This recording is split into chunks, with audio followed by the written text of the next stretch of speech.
C'est le journal du télétravail. Question. Pourquoi le télétravail est-il moins pratiqué en France que dans le nord de l'Europe ? Vous n'aurez pas la réponse dans cet épisode, mais vous aurez une certitude, ce n'est pas parce qu'on se la coule douce à la maison, bien au contraire. Nous l'avons déjà abordé dans le journal du télétravail, les collaborateurs qui sont à distance sont très performants, et aujourd'hui, une étude nous prouve qu'ils sont même plus productifs dans ces conditions que sur le site de l'entreprise. Bonjour Xavier Matisse. Bonjour Fred. Vous êtes directeur commercial sur l'activité Grand Compte Stratégique chez Octa France, une entreprise, on va y revenir, spécialisée dans la cybersécurité notamment. Vous êtes avec nous aujourd'hui pour détailler cette étude que vous avez faite, qui a été commandée par vous et menée par Statista auprès de chefs d'entreprise dans plusieurs pays d'Europe, dont la France, à la fin de l'année 2022. Oui. Une étude qui nous révèle notamment que 60% des chefs d'entreprise français estiment que leurs salariés sont plus productifs en télétravail. Vous savez, j'ai envie de vous dire que c'est une bonne nouvelle parce qu'on a l'impression, et c'est pas qu'une impression, c'est qu'en France, souvent, on est encore un petit peu plus réticent du côté des chefs d'entreprise pour aller vers le télétravail. Et on a en permanence des témoignages dans ce podcast de gens, chefs d'entreprise ou collaborateurs, qui nous disent « mais on est hyper performant en télétravail ». Là, c'est une étude qui le prouve. Oui, effectivement, il y a un ancien monde, notamment en France, qui est en train d'évoluer. Le Covid qui a duré 2 ans et qui, heureusement, aujourd'hui, s'est assoupli, a amené aux entreprises, justement, de repenser la manière de travailler au sein de l'entreprise. Et comme vous le disiez, une grande partie de ces entreprises, aujourd'hui, ont mis en place, notamment au cours du Covid, la possibilité aux employés de travailler de n'importe où, à n'importe quel type de device et à n'importe quel moment. Et donc, le télétravail est rentré, même aujourd'hui, où on a repris le travail, finalement, en partie au bureau, est rentré dans les mœurs. Malgré tout, près de la moitié de ces chefs d'entreprise français, 48% exactement, préfèrent que leurs salariés travaillent en présentiel. Donc on estime que les salariés sont plus productifs à distance, mais on préfère qu'ils soient là. Exactement, et l'étude met en avant que uniquement 1% des entreprises font du full remote, c'est un bon point. Et en fait, si vous voulez, même s'il y a une tendance hybride, il y a quand même des risques qui sont vus par les entreprises sur le sujet. Le premier, qui est important, c'est le risque lié au sentiment d'appartenance de l'entreprise qui a moins d'impact. Et ça, aujourd'hui, malheureusement, ça peut entraîner du coup tout simplement un turnover un peu plus important des employés et donc un impact en parallèle sur l'image que cette entreprise peut avoir du marché, mais aussi sur la capacité à améliorer sa productivité. Le deuxième point, je pense qu'il est important, que pour moi en tout cas, du coup également à travers mes équipes, c'est tout ce qui va toucher la collaboration et également la créativité. Ouais. La créativité, c'est quelque chose qui est beaucoup plus difficile à avoir à travers un Zoom que dans une salle de réunion. Et puis on a pu voir aussi à la fin de ces 2 ans une sorte de fatigue autour du Zoom, même si les entreprises étaient bien plus productives. L'enchaînement de réunions du matin jusqu'à la fin de la journée, pour beaucoup de salariés, c'est quelque chose qui est devenu, on va dire, un peu difficile. Ça, c'est 2 points que vous mettez en avant et vous avez raison, et on le voit notamment le premier.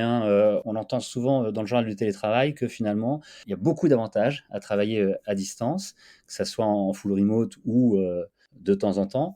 Mais le principal inconvénient, c'est l'éloignement, et donc il y a pas mal de solutions d'ailleurs et d'entreprises qui travaillent là-dessus pour réduire cet éloignement de différentes manières.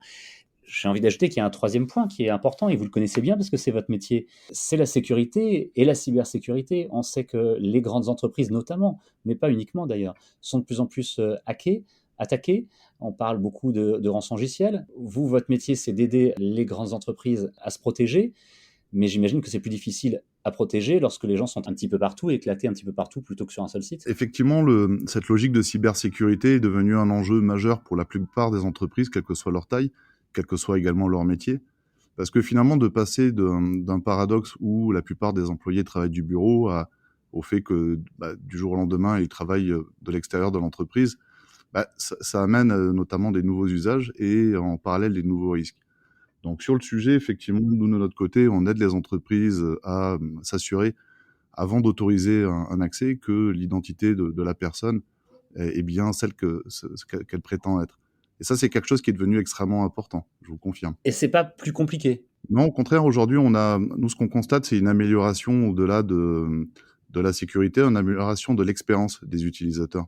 parce que tout simplement, ça a permis à la plupart de ces entreprises de se moderniser sur le sujet et au-delà d'améliorer leur niveau de sécurité, d'améliorer en parallèle l'expérience des utilisateurs en faisant effectivement attention à leur empreinte digitale, tout simplement pour avant d'ouvrir cet accès, de s'assurer si la personne, par exemple, les 10 dernières fois, s'est bien connectée avec tel navigateur, tel ordinateur, de tel endroit, et potentiellement de fluidifier la manière dont elle se connecte.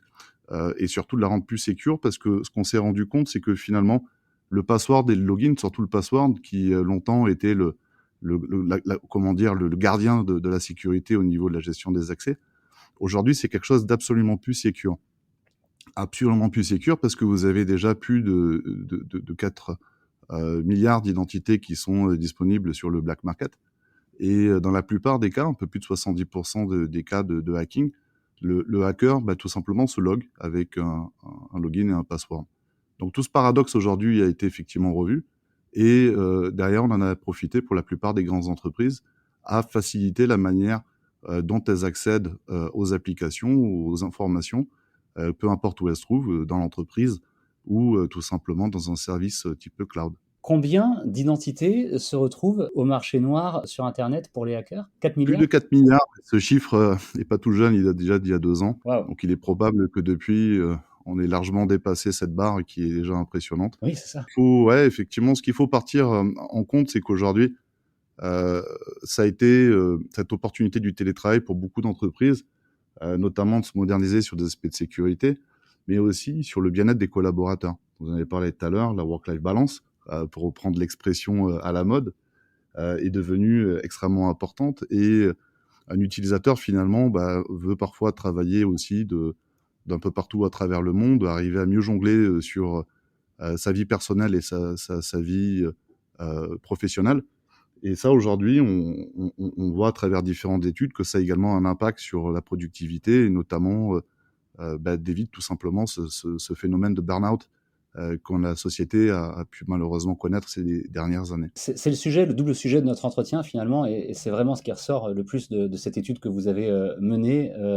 C'est les deux choses vraiment extrêmement importantes pour les chefs d'entreprise en Europe à l'heure actuelle, et notamment en France, c'est le bien-être des salariés et toujours la sécurité. D'ailleurs, puisque vous reveniez sur le bien-être à l'instant, Xavier Matisse, je lis dans votre étude que c'est important pour 42%, que ça arrive en tête même, pour 42% des entreprises européennes, mais ça monte carrément à plus de 50%, à 52% pour les entreprises françaises. C'est effectivement un sujet qui est extrêmement important pour les entreprises, mais aussi pour les employés. Le bien-être dans l'entreprise, c'est plus qu'un simple concept. C'est aujourd'hui quelque chose qui est attendu par la plupart des employés pour rejoindre ou non une entreprise. La plupart des entreprises aujourd'hui cherchent à attirer les nouveaux talents et également aussi à les garder. Et du coup, effectivement, le fait d'avoir des bureaux qui, du coup, généralement, se sont également revus durant le Covid, revus parce qu'on cherche à faire en sorte que ça soit un centre d'interaction, comme on disait tout à l'heure, de collaboration, de créativité. Aujourd'hui, ces bureaux ont également la volonté de faire en sorte que les employés sont tout simplement bien plus heureux dans l'entreprise. Par exemple, moi, dans la salle dans laquelle je suis, alors c'est dommage, il n'y a pas la vidéo, j'ai un baby-foot juste derrière moi, alors, qui est en libre service. Alors c'est vrai que je vais pas vous cacher, j'ai pas beaucoup de temps pour y jouer, mais néanmoins, il est à disposition. Et il y a un autre point qui est aussi important sur les aspects environnementaux, notamment, et on le voit actuellement, on parle beaucoup de l'énergie, de l'augmentation des coûts, c'est tout ce qui va toucher l'empreinte carbone et la responsabilité sociale et environnementale. Ça, c'est également aussi une opportunité pour beaucoup d'entreprises d'améliorer la projection et aussi l'image de leur entreprise, mais aussi, bien entendu, la responsabilité, les responsabilités qu'elles ont autour de ces aspects, en consommant de manière bien plus intelligente l'énergie. On comprend que le bien-être est extrêmement important, que les entreprises travaillent de plus en plus et de mieux en mieux sur ce sujet. L'autre sujet, la sécurité et la cybersécurité, on sait, et vous particulièrement, à quel point c'est important. Avant qu'on démarre l'enregistrement de cet épisode du journal du télétravail, je crois que vous me disiez qu'il y avait une cyberattaque toutes les quelques secondes. Toutes les 5 secondes. Et malgré tout, quand je lis votre étude, je vois que la sécurité est au cœur des problématiques parce que 38% des entreprises françaises considèrent que c'est leur principal défi en matière de télétravail. C'est pas un chiffre qui est bas, finalement, un tiers? Alors effectivement, il y a des entreprises qui ont démarré avant le Covid également ces plans de transformation. Je pense que ce chiffre est plus ou moins important selon également les secteurs d'activité. Et également des moyens qui ont été mis à disposition pour répondre à ces enjeux de cybersécurité. 38%, c'est effectivement le chiffre qui nous a été remonté à travers l'étude qui a été faite sur l'Europe. Donc on a consulté environ 500 entreprises au niveau européen, il y en a un peu plus d'une centaine en France.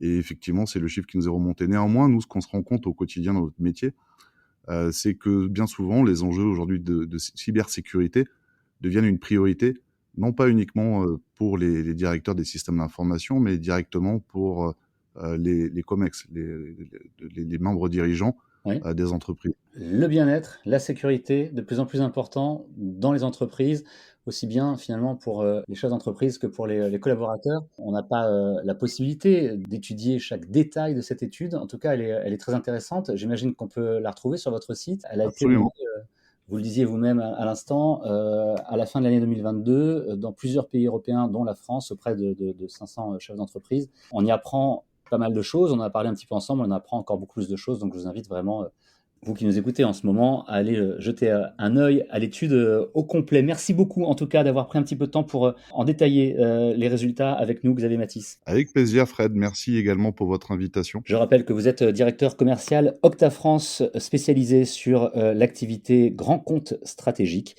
Et le journal du télétravail, c'est le podcast qui vous aide à mieux télétravailler. On se retrouve où vous voulez, quand vous voulez, principalement évidemment sur capital.fr, mais également sur toutes les plateformes de diffusion et d'écoute gratuite de podcasts. Si vous voulez nous contacter, nous proposer un sujet ou prolonger un sujet sur lequel nous avons eu l'occasion de faire un épisode, vous pouvez nous écrire directement par email, le journal du télétravail @gmail.com. À bientôt. C'est le journal du télétravail.